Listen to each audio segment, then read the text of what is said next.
strange and eerie that the relationship that the Ashley family and I have had on this.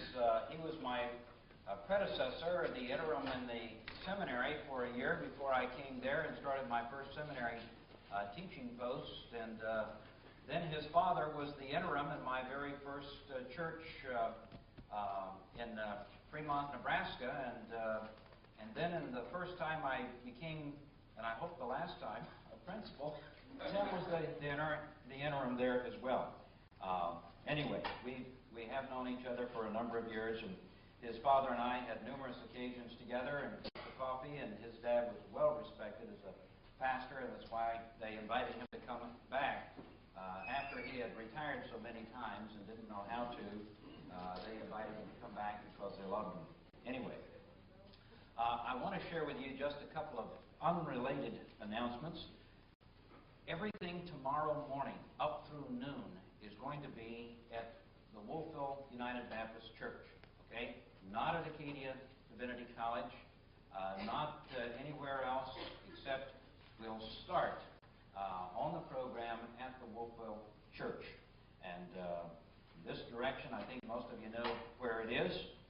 Afterwards, tonight, you can pick up on the way going out, if you'd like, a copy of the it's the longer manuscript of what was said. These things are supposed to get published sometime, but these are first drafts. And I call them first drafts because that makes it look not quite so bad when you see all the bloopers that are found in those manuscripts. So just recognize them as what they are.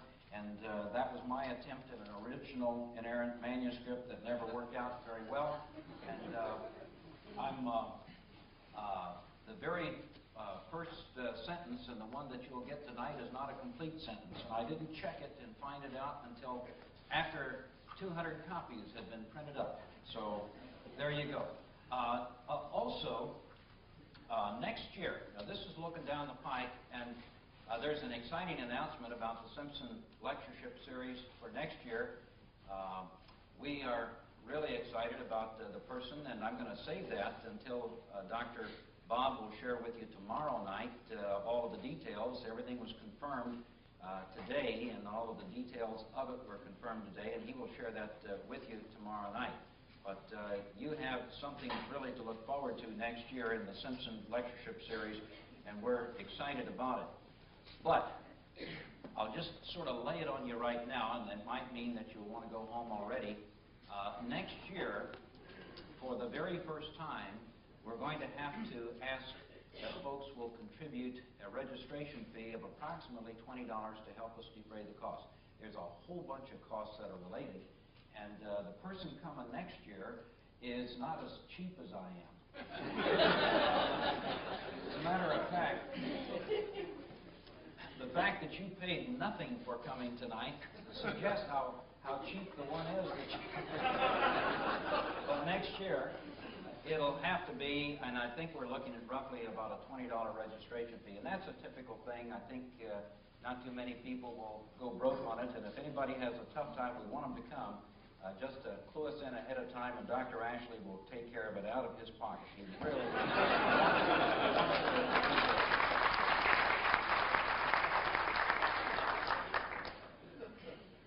I'd like to start by sharing with you a story of a rancher out in Saskatchewan, raises cattle, and was known for his generosity.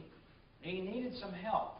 He had some cattle that had gotten out of beyond his fences, and he needed somebody to go out and round up the cattle and bring them in, and also to repair the fences.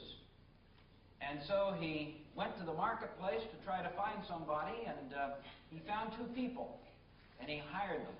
And oh, were they grateful. They had been without a job and income, and he paid them a lot of money.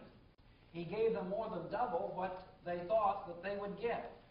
And they were so excited at what they were going to get that every morning, instead of going out to round up the cattle and mend the fences, they went to his window and began to tell him through the window all the terrific things that he had done for them. Now, of course, it pleased him that they were grateful. And they kept going on. Nobody has ever paid us this much money before, and we really appreciate all that you have done. Nobody could have done as much for us as you have done. Now, the rancher appreciated their comments, but they never got the job done. And so he had to go hire somebody else to bring the cattle in and fix the fences. Now, of course, that's a metaphor. I believe that God has given us a job to do. And nobody will get a higher salary than what God gives to His children.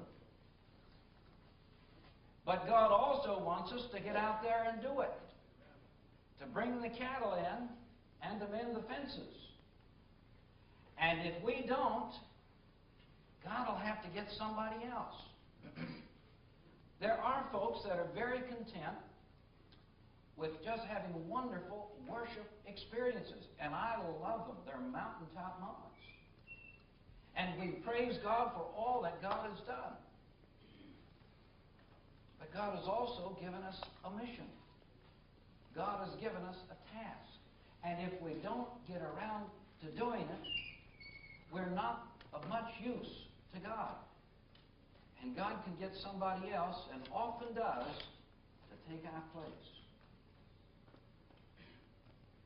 One of the most important things that the church can do this side of glory, and it's the only thing that I know of this side of glory that we can't do on the other side, is to bring the cattle in. Is to bring people to faith in Jesus Christ. That is the mission of the church. Everything else that we do as God's people can be done on the other side of glory, and even more time spent doing it there. But we cannot bring the lost into the fold on the other side of glory. That's here. And so as much fun as we might have and enjoyment, and I love worship as much as anybody does, and God speaks to me and touches my heart through that, as much as that is true, God still has a job for me to do this side of glory. And God wants our praise, but God also wants our service. I appreciate what the Germans call worship services. They call them Gottesdienst. That is the service of God. Now, what we do on a Sunday morning also serves God. But God has a mission for us in this world. And there's two things that go together in that mission. And they're both absolutely, vitally essential. And the first of those, of course, without evangelism, no one will become a follower of Jesus. And without discipleship, no one will become a devoted follower of Jesus. And you must have both. This is not an either-or. And people don't come into the kingdom very often. It happens once in a while because of simply discipleship. But they come because someone gives them an opportunity to invite Jesus Christ to come into their life, to transform their lives, and to give them the new life that God wants to give them. Somebody has given them that opportunity, and we call that evangelism, telling good news. And evangelism, the word itself means, of course, good news, euangelion. The verb form is to proclaim the good news.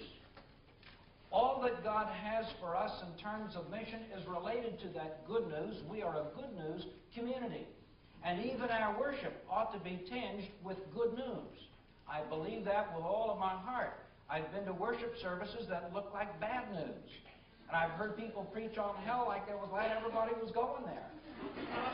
I think we're a good news community. And there's good news to proclaim. And people don't find that right relationship with God apart from having that encounter with the living Christ, inviting Jesus Christ to come into their life to transform their lives. So when that takes place, there's something else that's very important. It's essential, and that is that we get them involved in some kind of a growing relationship with God where they learn to walk with the Lord, and their lives continually are transformed from glory to glory in the discipleship program. Churches that opt for one or the other are fooling themselves. And if you just have the discipleship without the other, of course you will never draw a community of faith together in the first place. We must have both.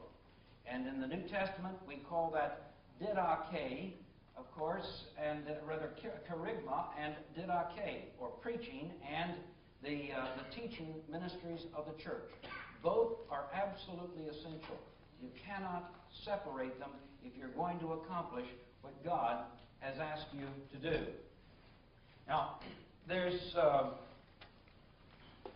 this may or may not be of much use to anybody in here, but I just wanted to get it up so I wouldn't think or forget to say the thing about the nurseries. Somebody said a number of years ago that God will not put a baby where there is no nursery. And that's a part of the discipleship. The nursery is where we take care of babies.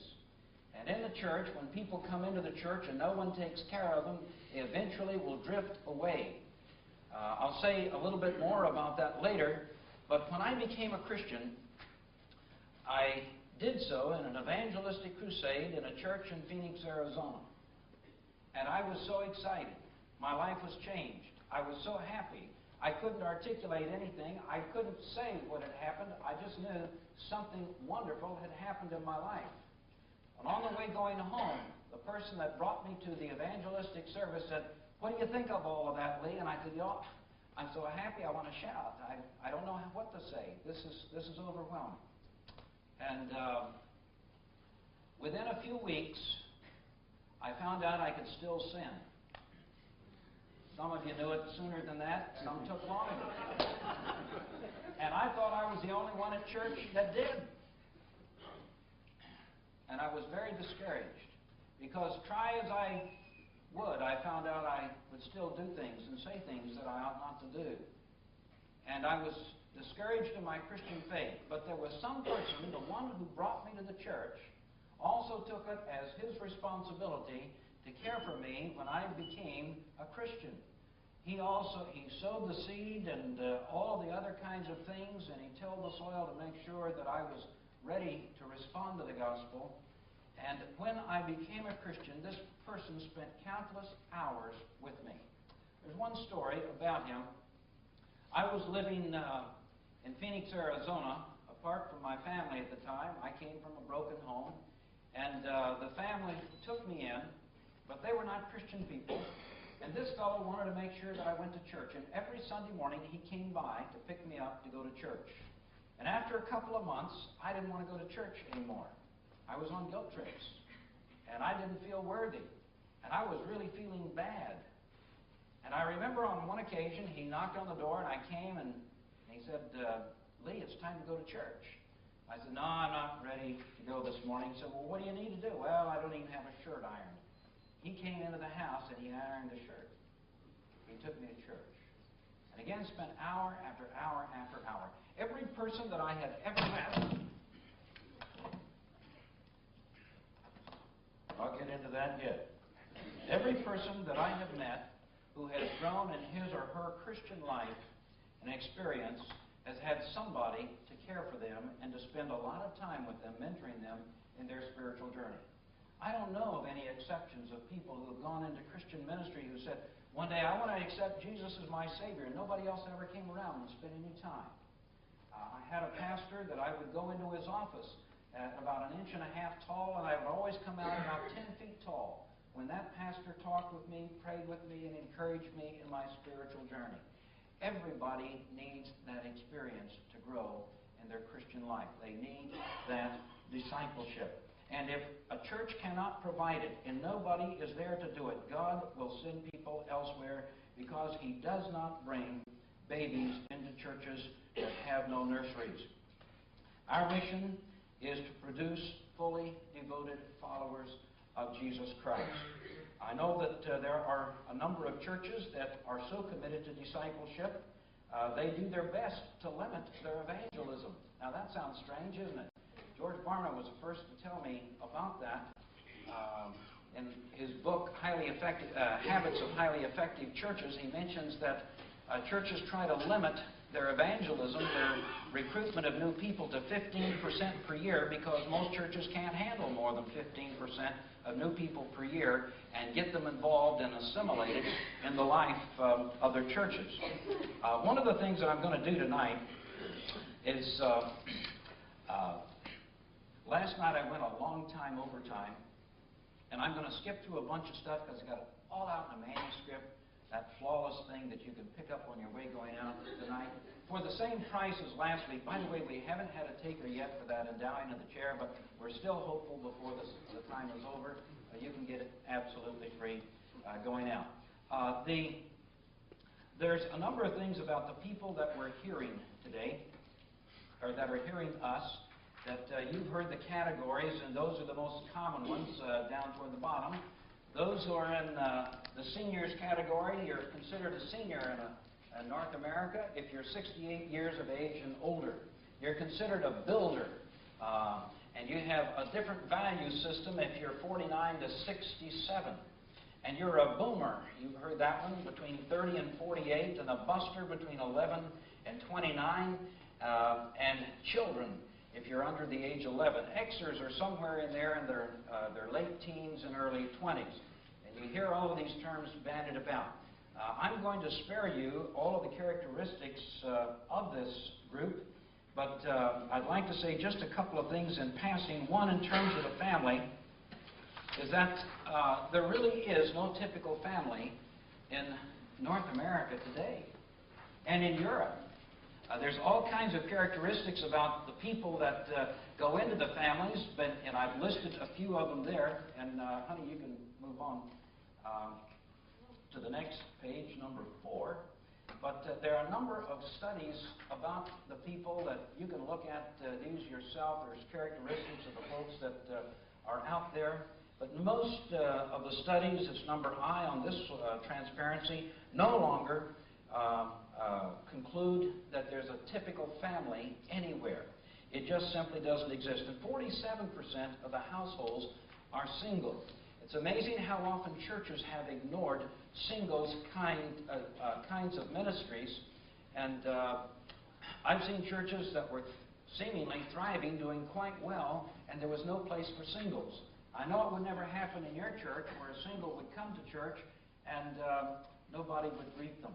And nobody would say anything. But you get a young couple, sharp-looking young couple with children, wow, they trounce on them, right? Say, welcome to our church, but here comes a single. I mentioned a fellow whose name of Dick is a friend of mine. He was a professor at a school in the Midwest that I knew quite well, and it was a Christian school.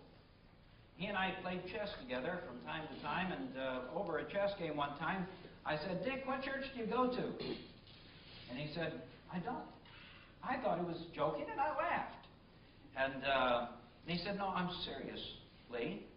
And I said, what do you do? And he said, well, I go to chapel at the school. He said, churches are for married people. And he said, he was in his early 40s. And he said, nobody has invited me home for dinner in years at my church. So I stopped going. They thought you were kind of weird if you weren't married by the age of 30. There was something definitely wrong with you. But 47% of society is single in North America. That's a lot. And when you think in terms of that singleness, some of it is by choice. They've never married. Some of it is they're single again. And some of it is single because of personal tragedies, the loss of someone, and so on. And that would typically fall into the latter category. Churches have to find ways to deal with the singles ministries. And Dick's story is one that I try to tell as often as I can, that churches sometimes ignore those who are singles. And all churches can't have a thriving singles ministry. But all churches can cooperate with fellow churches, and I don't care if they're the same denomination or not, to provide something for singles to have a place to meet. 55% of singles who marry again meet in churches, in church activities. And churches can do that in wonderful ways, and if we were not trying to do kingdom building of our own personal kingdoms, but the one kingdom that really matters. Churches can do an awful lot by cooperating with other churches in their communities to try to reach this particular group. There's a number of things about them. I'm not going to go into it all together, except the last one, the last two. It's page 6.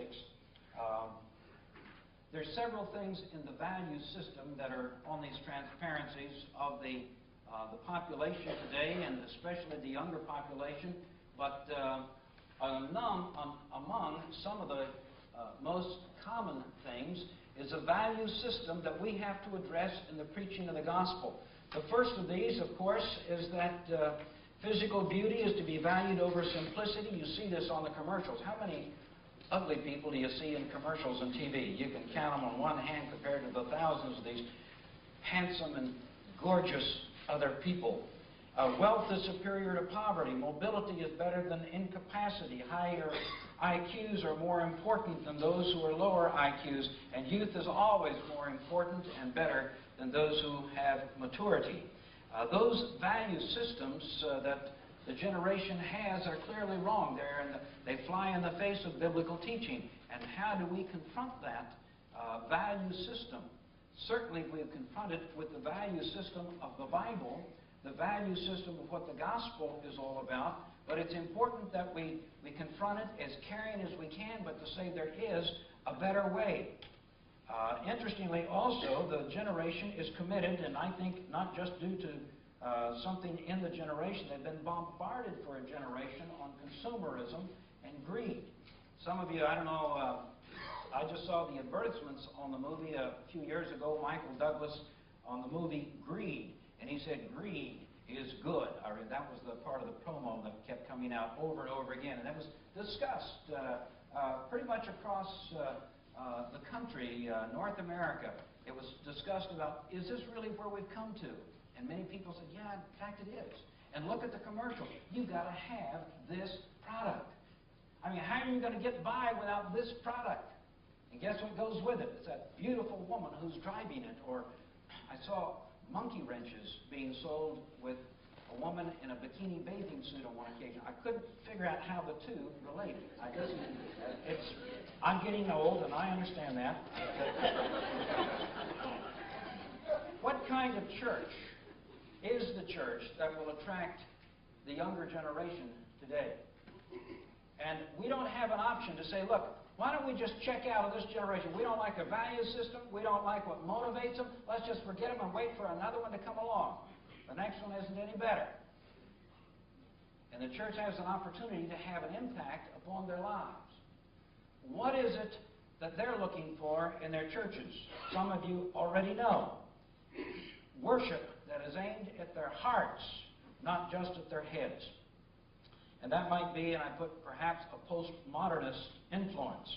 And music that has rhythm, and it has simple, everyday words that they can understand. They're asking for those kinds of things. Preaching that has simple, everyday words as well. I remember my favorite quote from Harry Emerson Fosdick, who was a great preacher of a previous generation and pastored the Riverside Church in New York. He talked to a group of pastors on one occasion, and he said, the biggest mistake pastors make on a Sunday morning is assuming that everybody comes to church wondering what happened to the Jebusites. Nobody cares.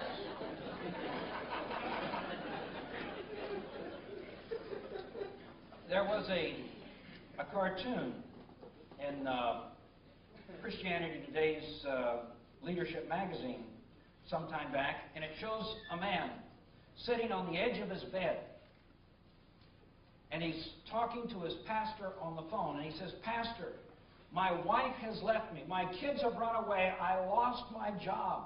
Tell me, am I Calvinist? Am I predispensational? Am I dispensationalist? Or what? That sort of brings it into focus, doesn't it? And I'm not for sloppy work in our theology. But most people who come to church on a Sunday morning don't care if we're dispensationalists or Reformed theologians. They don't care if we're superlapsarians or Labrador retrievers. They're all about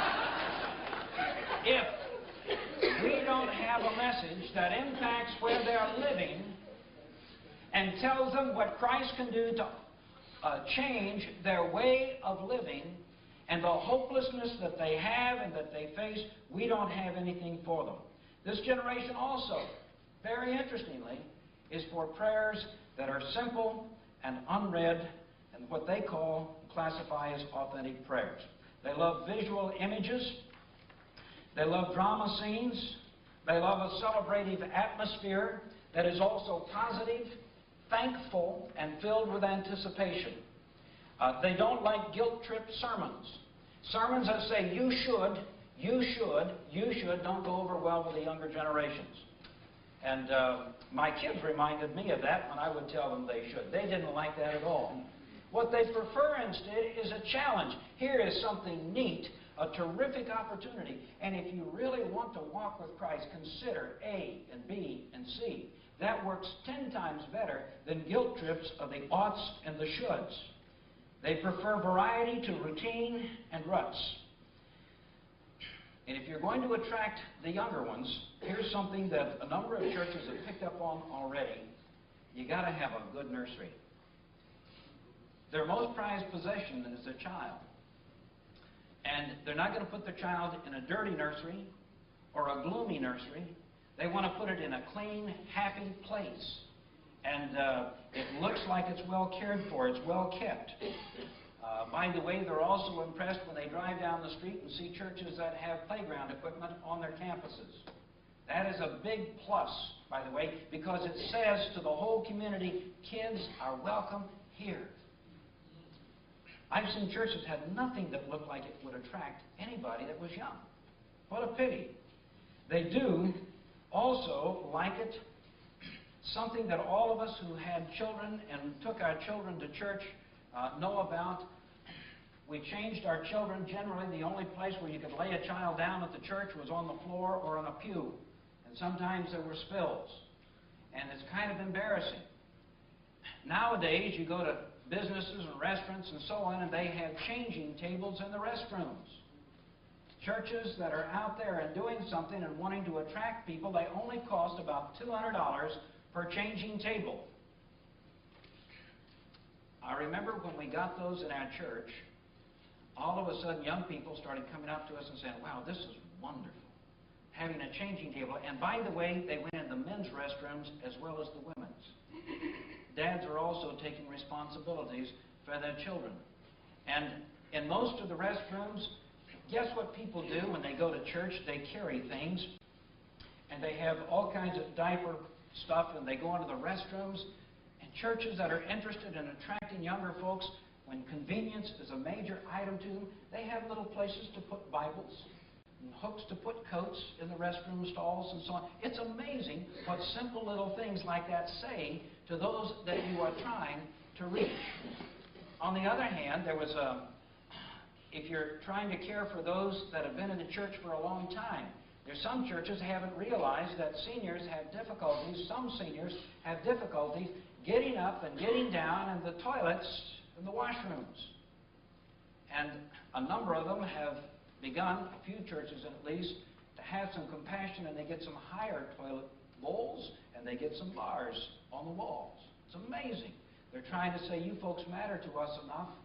I remember we started that kind of a thing when a woman came up to me and she gave me a check and she said, whatever it takes to do this, please do this. I want to come to church, but I can't wait till I get back home, and I need to have some help in this department. I need to have a higher toilet bowl, and I need to have some bars in there, Pastor. I gave her a check back and said, we will take care of that. And she gave it back and she said, there's a number of seniors in our church, Pastor, and some of us have difficulty getting over to the sanctuary from the Sunday school class areas. Can I pay to put a rail on the side of the wall? And isn't that a wonderful thing to do, just to help some of these dear folk just to inch their way along over to the worship center? Those are things that we can do. We certainly want to attract our young people. That is our future. We don't want to lose the other ones in the process. But also, and this is not on here, typically the younger people do not like to be identified in the services. Would all of you who are visiting with us today please raise your hand? You're not going to get most of them to do it. Please raise your hand. We want to give you this, and please put this on your lapel. They don't want to be identified. There's another way to handle that issue. It's more classy, I think. They also don't like to be manipulated. Would you turn to the person next to you and tell them that you love them in Jesus? And those that you tell, would you turn back and say, and I love you in Jesus too? If somebody has to tell me to say that I love them, somebody else, what kind of love is that in the first place? That's sloppy agape, I think. There's not much substance to it. Manipulation is not in. Well, how can we reach these people with the gospel? The good news is we have something that they want. And sometimes they don't know how much they want it until we tell them.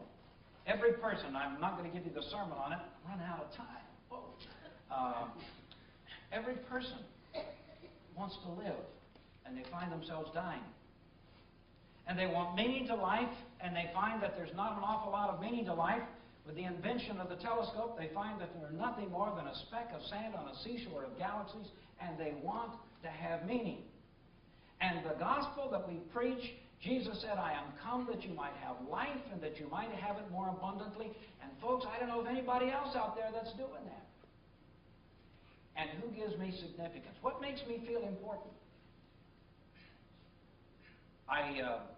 I had difficulty looking in the mirror for years because there was a fellow in my 7th grade who came up to me and he said something that I realized was true immediately. And it so frightened me, I didn't want to look again for a long time. He was a handsome guy, and all the gals wanted to be with him. And during a break one time, he walked up to me and he said, Lee, God, you're ugly. And I just stood there for a moment. I went home and looked in the mirror, and I agreed with his assessment. Wow, that was tough.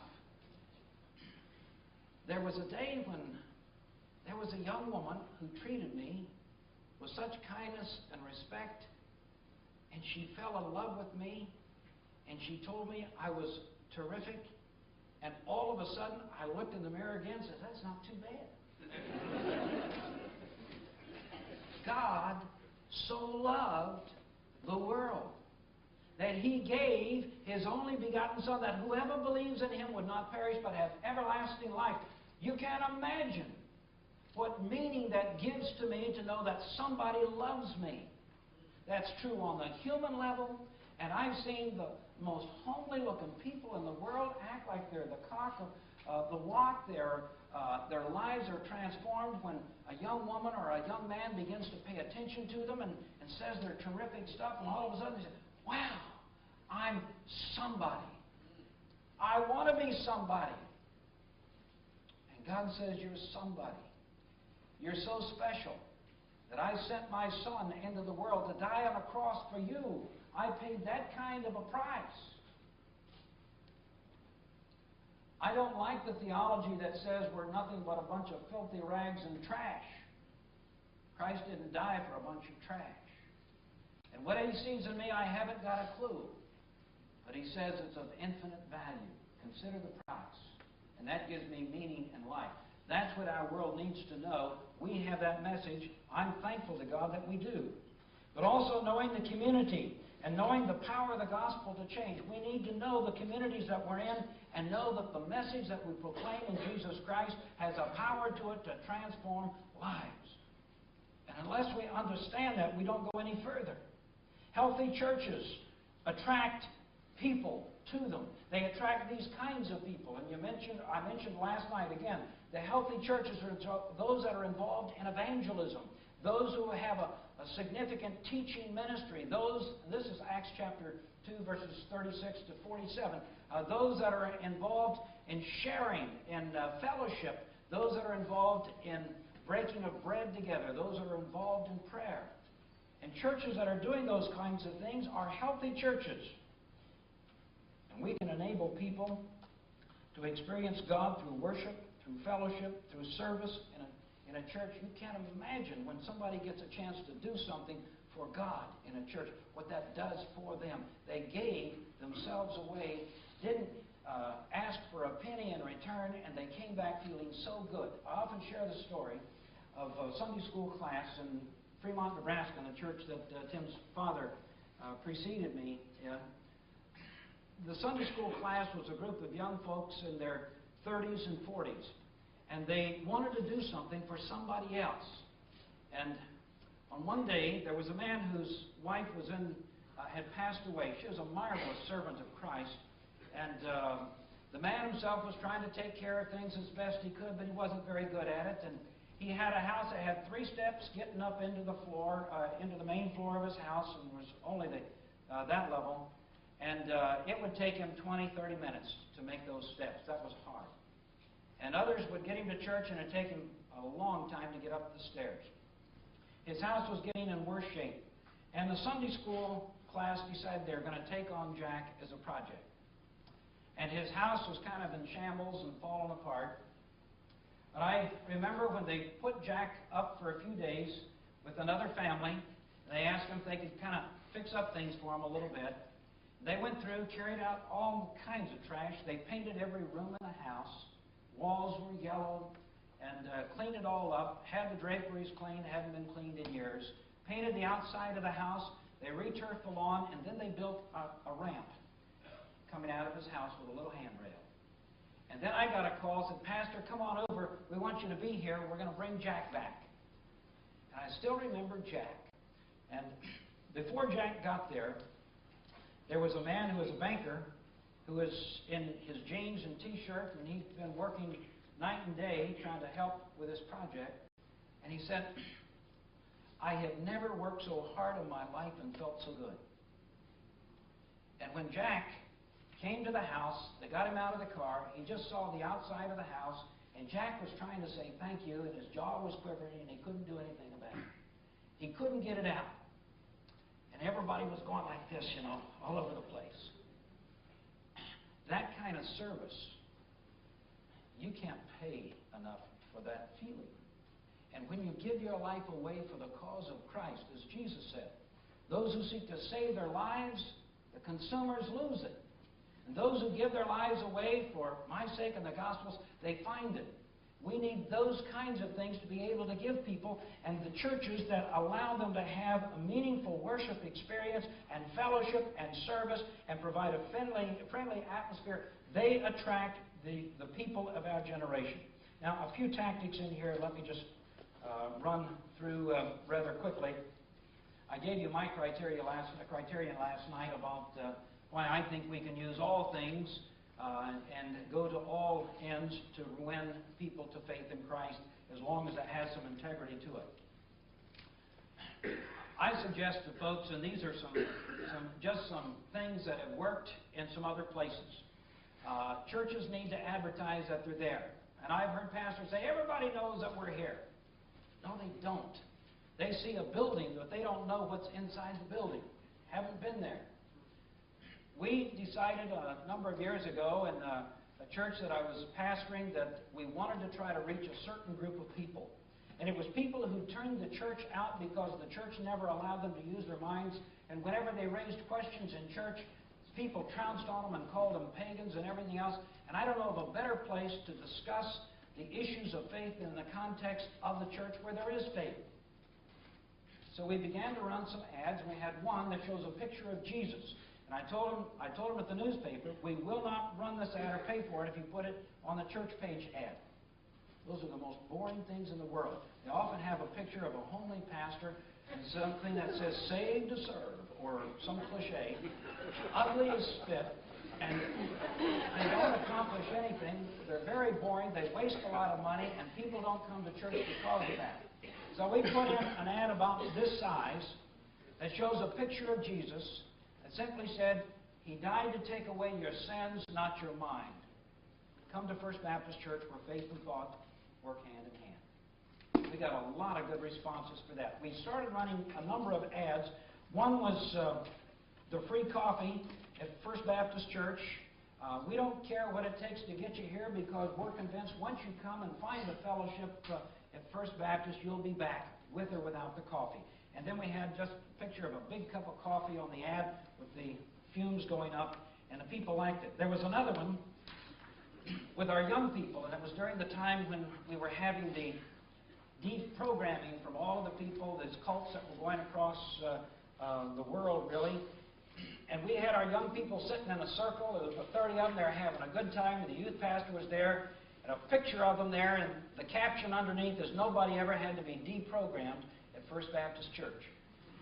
And that went over fairly well. We got a number of people to respond to these things. There was one that we showed a picture of a man in a sport coat and tie and looked like a yuppie type, and he had tape across his mouth and an X like that.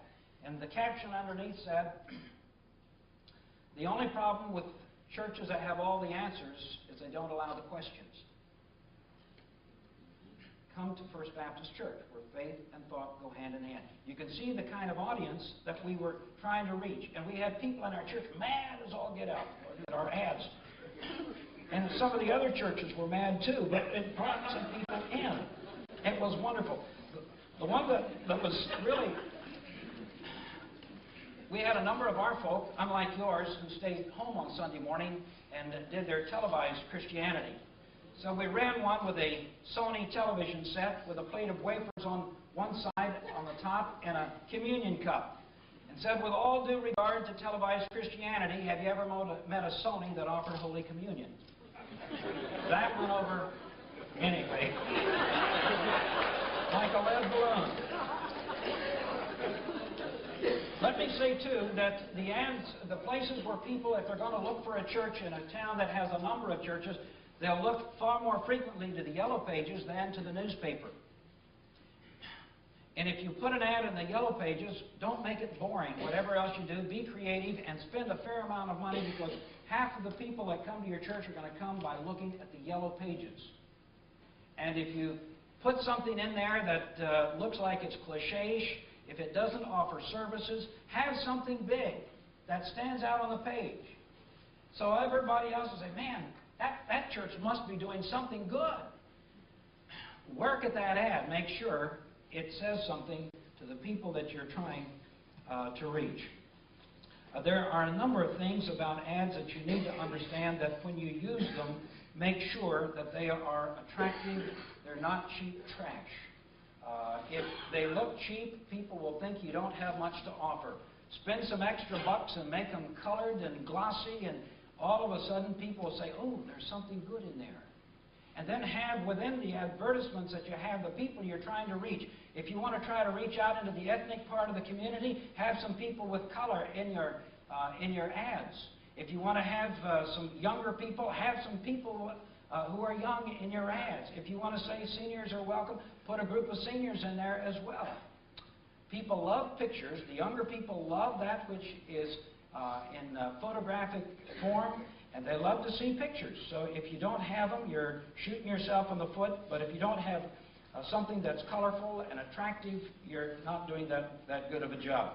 In all of the advertising, you want to say to the congregation or to the people that are going to read it that your church is a church where love is the active word, and that there are not rigid rules to abide by if you're going to come here, and that everybody is welcome regardless of who they are. And this is a place where they can discover God. And something else that we sometimes forget. There are people out there that would love to learn something about the Bible. The Bible has had an enormous influence upon our civilization. And if you advertise that they can have a Bible study at your church and you offer them some options, people will show up just to study the Bible. It's amazing how much interest they have in that, along with the wanting to discover who God is and being a part of a friendly church. I mentioned in an earlier meeting, I think yesterday or today, we found the phrase "discover the joy" to be one that attracted people to the church. And in the process of wanting to get that message out, we put on the side of the church It was a big church, so the letters were about my size on the side of the wall. Discover the joy. We painted over First Baptist Church and put Discover the Joy. We still had a little First Baptist Church out in front, but on top of that, there was another sign in front of the church that said Discover the Joy. And on the south side of the church, we had big letters like this that said First Baptist Church. And somebody was asking me, how come you didn't do it on that side? And I said, we need 6 more funerals before we can. But we're gonna do it. Eventually,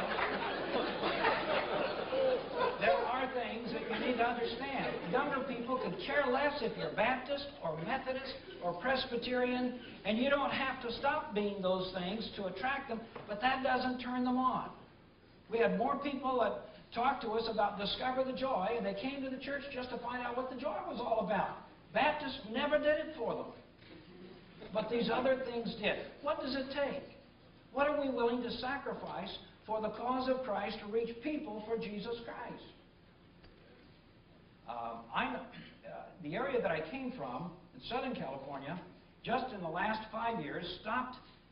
When they are starting new churches every year, 10 to 12, but they will not fund it if you put Baptist on the outside, because that's a turnoff. Now, Baptist is a much better term in this neck of the woods than it is in Southern California. But frankly, Baptist, Methodist, Presbyterian, Lutheran, all of those don't communicate anything to the pagan community. But church does, and community does, our church, Christian Center does, those kinds of things. And the Presbyterian churches now are the vast majority of their new church starts, and some of their other churches have taken the word Presbyterian off the board and simply said Community Church of Palo Alto or whatever else. What is it that we want to do? We want to attract people into the church so they can hear the good news and their lives can be transformed. Do things that are highly visible. Do you ever do anything on the church premises that draws attention to itself? Why is it? We had a movie theater across the street from our church. Had 12 screens in it. Neon lights all the way around the building. Wow. And nobody ever noticed our church. We didn't have a light on it at all. Finally, we got one on it, and it wasn't colored. It just looked boring and bland. We repainted it, not in psychedelic colors, but in attractive colors that would get somebody's attention, where they'd go by and say, you know, that's not too shabby. That's all right. What is it that we need to do? I think all things, by all means, in order to win some. Let me jump from that bottom of page 12, darling. I only have a few minutes to deal with a very important topic, and that's the area of discipleship. So let me just tell you a story or two about discipleship and what has worked elsewhere. May not work here. Just take it for what it's worth. Coming from an American, divide by 3. It's all right. Maybe 4 or 5. I did something none of you have ever done before. When I went to my last church, for 3 full years, I complained about my predecessors, who gave me such an immature collection of leaders. I had never met anybody that was so pagan in their orientation and thinking. And all I did was sit and complain about it for 3 years. And it really made me feel good. And I would go to pastors' conferences. Well, how's it going over there? Well, if my predecessor had done his job right and trained me some decent leaders with some spiritual maturity, well, you can imagine after doing that zealously for 3 years that I got the problem fixed, didn't I? During those 3 years, there was a very fine, capable servant of Christ in the church, a layman, well, interestingly, he's from Canada, Saskatchewan. And he said in my first year, Lee, don't you think we need to start some discipleship classes to help new believers grow in their faith? And don't you think we need to do something to help people who've been here for a while and haven't grown, and at least give them the opportunity to grow in their faith? And it took me 3 years to figure that out. And he was absolutely right. When we finally got around to doing something about it, I began to read as best I could, and I stole, as I told the folks this afternoon, I've never had one original thought in my life, and everything that I've ever done I got from somebody else. And I heard some things. I was trying to find something on discipleship for Christians, and I found John Stott's Basic Christianity, which I really appreciated. He had another volume that came out, Authentic Christianity, and I said, I've got to find something to do with that. I read a volume, Rick Warren's Purpose-Driven Church, a very well-known volume now. He did some things with some classes to try to get people to have an opportunity to grow in their faith. And we began to do the same kind of a thing, and we set up some classes and started them off, and page 13, whatever one we're on. I'll just mention these and wrap it up here. We wanted to have a seeker-friendly inquiry class. An inquiry class, sometimes known as a membership class, we called it and made it as best we could as free a class as possible, not assuming that people were going to join the church. We advertised it, just come and find out about who we are. Now, the church wanted every person who was going to join to go through that class, but you didn't have to become a member. And about 30 to 40% of the people that came to the class never joined the church. But they gave me one full day of their time. We did it all in one day because it was easier to get them there on one day than try to have 5 or 6 weeks in a row. And when they'd miss one class, they'd miss another class, and to get them all there. And some of them fell in love with their Sunday school classes already, and I felt terrible taking them out of those classes. So I put it on a Saturday. We met from 9 o'clock until 2 o'clock, sometimes 2:30. But we focused on these particular areas about what is a Christian. Often people want to join a church, and what they really mean is they want to become a Christian. So we start with that very issue. And then what is a church, and what's its purpose, and so on. How are churches organized? Sometimes people ask those questions, and we chart some of that stuff out. And what is a Baptist church and the basic distinctives that go along with doing that. We talked about identifying the furniture, which was really giving a part of our identity. The furniture in a church can do that. We just listed things. Look at the crosses, and what does the cross say? It has basically 2 emphases. The first is what it meant to Jesus when he died on the cross. He paid the price for your sin and mine, and it has significance for us, but also it's a Christian lifestyle, that we are to live the way of the cross. Those who would come after me, let them take up their cross, deny themselves, and follow me. And I beseech you, therefore, brethren, by the mercies of God, that you present your bodies a living sacrifice. The cross speaks volumes on that. We talked about the pulpit, the role of the proclaimed word in the life of the church. We talked about the communion table, the baptistry, and the offering plate. Everybody wants to know about that stuff and how we did it. And also, finally, the pews, how you become a member of the life of the church. And thanks for being with us. We won't ask you again to say anything. We will never ask you to join the church. It's your choice, but we're glad that you came today. If you're interested, here's a little circular that's going around. At least put your name on it saying you're here. We won't send you any more invitations, but if you're interested in being a part of the church, let us know. That was the first class. The second class went into the basic teachings of the Bible, and you can pass through those, Darlene. A basic Bible study, which is how to study the Bible. How can I get into this book on my own? And these were very well-attended classes. People started coming. We would advertise them for a month every Sunday before we would start them.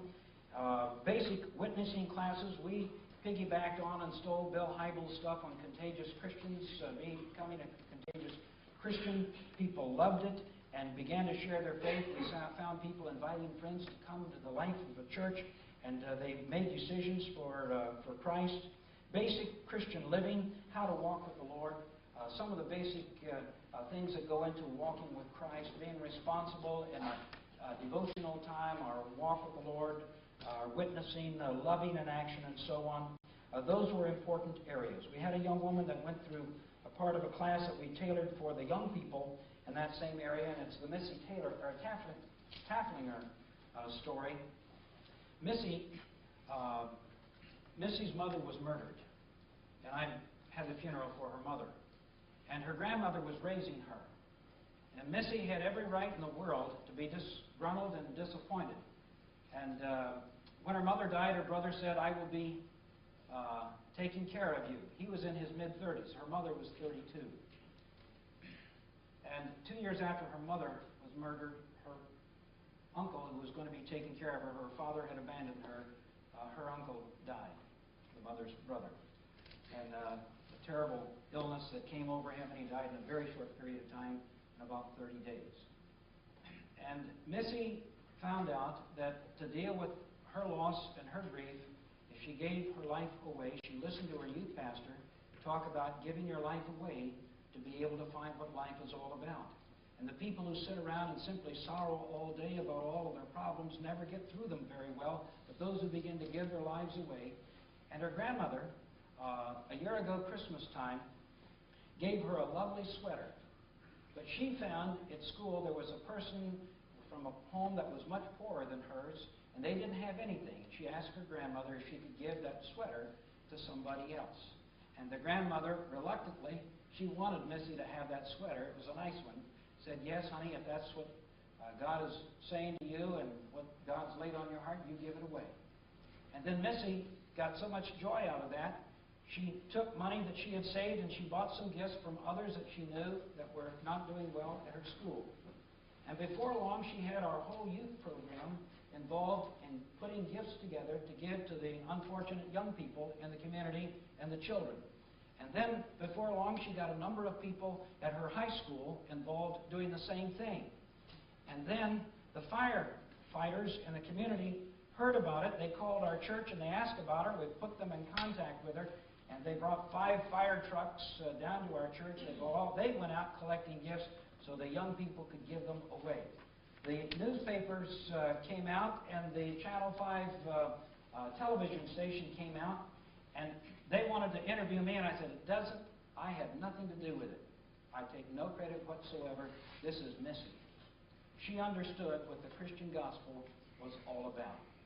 And so Missy was doing her dead-level best to show the love of Christ and what it means in her community. And I think that's the kind of a thing that the gospel has got to mean in the lives of people, and discipleship leads people to do that. The good news is good news if it frees the alcoholic from his or her addiction. It is good news if it makes the unloved feel loved again. It is good news if it teaches the illiterate how to read. It is good news if it becomes a big brother to a young man, or it welcomes a young unwed mother among its fold. It is good news if it touches the hearts of people. It is good news if it introduces people to faith in Jesus Christ. If the church's primary message becomes the times and the seasons, and Jesus said, "It is not for you to know the times or the seasons," we will miss our mission. I know churches that spend an enormous amount of time giving on prophecy, and I think biblical prophecy in its understood fashion and in a carefully interpreted fashion is something that's good and wholesome. But Jesus said it is not for you to know. And he even said he didn't know. And there's others that think they know more than Jesus when they try to push that stuff. And I'm so glad we're finally through this millennium craze. We're still here, and so are some of the others that were sure it was going to be over at the stroke of midnight a few weeks ago. There are 2 kinds of discipleship programs. One is classes for people, and I think those are very valuable. There's another one that we used with a great deal of value. It started off with 6 people that were willing to disciple younger Christians. And they would spend 8 weeks with these people, 1 to 2 hours per week, trying to teach them how to live for Christ. And it was a personal one-on-one. I didn't get it started. It was actually our worship director was so excited about it, he got it started. And then within about 4 months, there were 66 people involved, 33 sharing and 33 receiving in the discipleship. And when they were done, half of those 33 were ones that had gone through the program again. There are several of those kinds of programs that are out there that are very beneficial in helping Christ to be formed in the lives of people. When you don't do things well, and when they don't go as planned, there's a saying for it. We did all of the right things and it didn't work out. Bailey Smith says the ineffective way, right way of doing nothing. He speaks about a military, and I shared it with you last night, that does all of the right things. The soldiers clean their weapons. They follow the orders that they're given. They wear nice new uniforms. They wear their helmets. They have people located exactly where they ought to be. Everything is right except the enemy has crossed your lines and they're defeating you and they're destroying all of your soldiers. That means it's time to do something different. And do it quickly. If you want to get what you've always got, and I don't know where that quote comes from, I was told it was Peter Drucker. If you want to get what you've always got, then do what you've always done. And the other way of putting that is some churches are crazy enough to think that if they keep doing what they've always done, somehow it'll get different results than it's always gotten.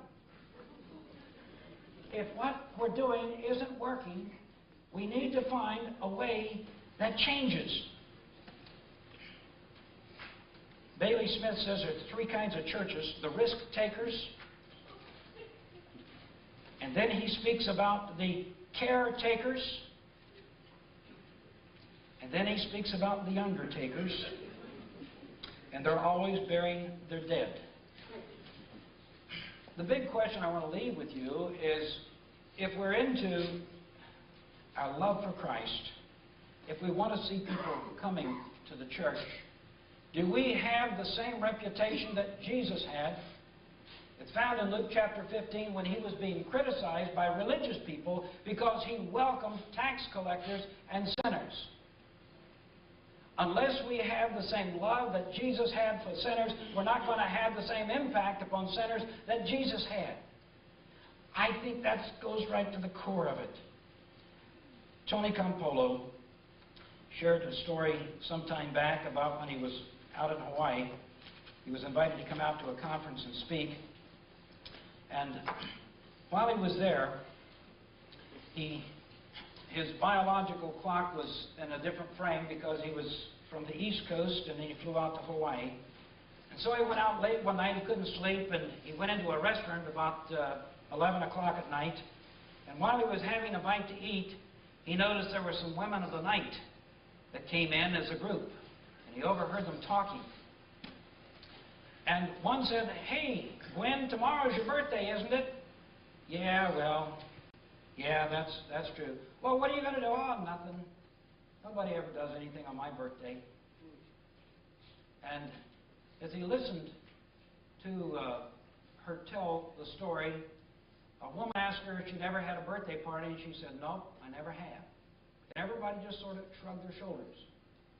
And so Tony, afterwards, went up to the man at the counter, and he said, "Do those women come in every night?" "Yeah, about the same time every night. This is their break time." And he said, "Would you mind if I ordered a cake for Gwen tomorrow night?" And he said, "I think that would be wonderful." And the next night, the women came back, and Tony was there. And they came in, and then all of a sudden, the man behind the counter had told some of the other women, "There's going to be a birthday party for Gwen tonight."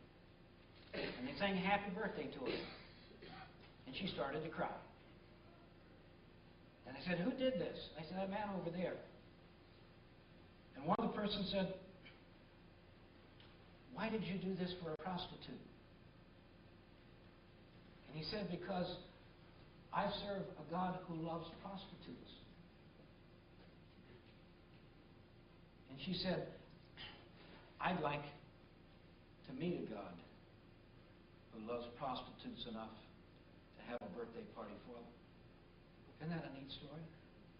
Unless we love sinners as much as Jesus does, we don't have a chance in the world, regardless of the tactics and gimmicks and doodads and gizmos that we use. We don't have a chance of bringing them to faith in Christ.